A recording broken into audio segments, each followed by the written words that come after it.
Attaque terroriste au Mali, un deuil national de 2 jours est décrété. Au premier jour, le président Assimi Goïta s'est adressé aux Maliens. Par la voix de son premier ministre, il a dénoncé des attaques qui n'avaient d'autre dessein que de semer la terreur, le doute et de briser la cohésion sociale et la marche souveraine du Mali. Tout en rendant hommage aux martyrs, le chef du gouvernement appelle à l'union et la cohésion sociale. Nous écoutons le premier ministre Abdoulaye Maïga au micro de Mamari Kone. Très chers compatriotes, en ce premier jour d'un deuil national de 48 heures, décrété par son Excellence le général d'armée Assimi Goïta, président de la transition, chef de l'État, en la mémoire et en hommage à feu le général de corps d'armée, Sadio Kamara, ministre d'État, ministre de la Défense et des anciens combattants. Vous l'aurez compris, m'exprimer aujourd'hui n'est pas chose aisée. Je voudrais m'incliner devant la mémoire de l'illustre disparu et de toutes les personnes décédées à la suite de ces incidents terroristes. Je voudrais vous inviter à observer 1 minute de silence en leur mémoire. Merci. Je saisis cette occasion pour souhaiter également un prompt rétablissement aux blessés. Notre nation a été endeuillée par des actes terroristes simultanés, coordonnés, planifiés, qui se sont déroulés dans plusieurs localités de notre pays. Au-delà du mode opératoire, il est évident que sans l'appui des sponsors, ces actes lâches et barbares n'auraient jamais pu se réaliser. Quels étaient l'objectif de ce groupe terroriste? Il y en avait essentiellement 3. 1. S'aimer la peur et le doute. Nous n'avons pas peur, nous ne douterons jamais et nous n'aurons jamais peur. 2.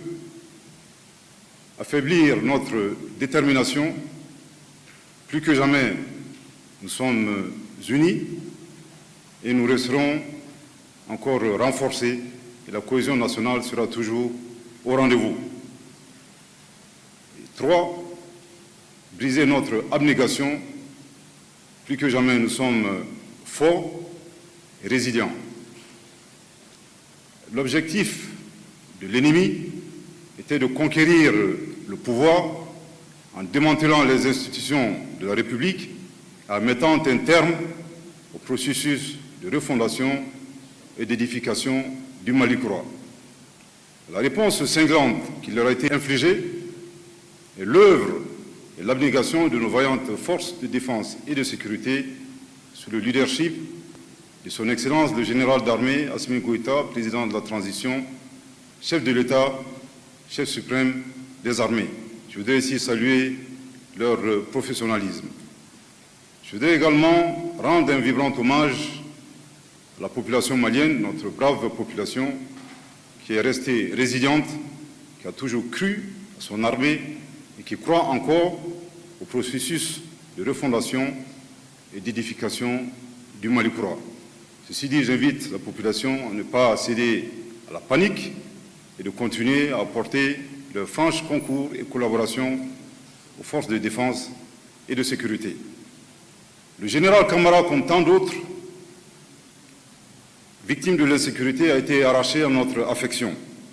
Toutefois, le type de combat pour lequel ils se sont engagés, le sens et l'orientation que nous décidons de donner à notre existence sur Terre sont des choix personnels. Le général Kamara, comme d'autres victimes civiles et militaires dans notre pays, ont fait le choix de leur patrie, ont fait le choix de mourir les armes à la main, ont fait le choix de faire preuve d'abnégation, de détermination, en donnant jusqu'à la dernière goutte de leur sang. Je formule ici le vœu, en espérant que celles et ceux qui sont dans cette disposition mentale, cet état d'esprit, ressortent encore plus renforcés. En revanche, ils sont très nombreux, bien entendu, les patriotes. En revanche, celles et ceux qui sont dans d'autres dispositions je ne voudrais pas désespérer de la nature humaine.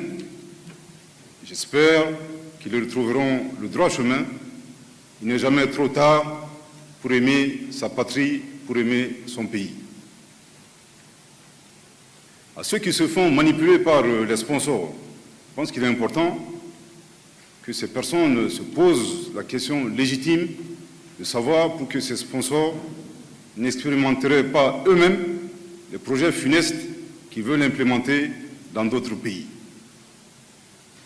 Je saisis cette occasion pour réitérer et rappeler que notre combat pour l'honneur et la dignité n'est pas négociable, il n'y a pas d'alternative.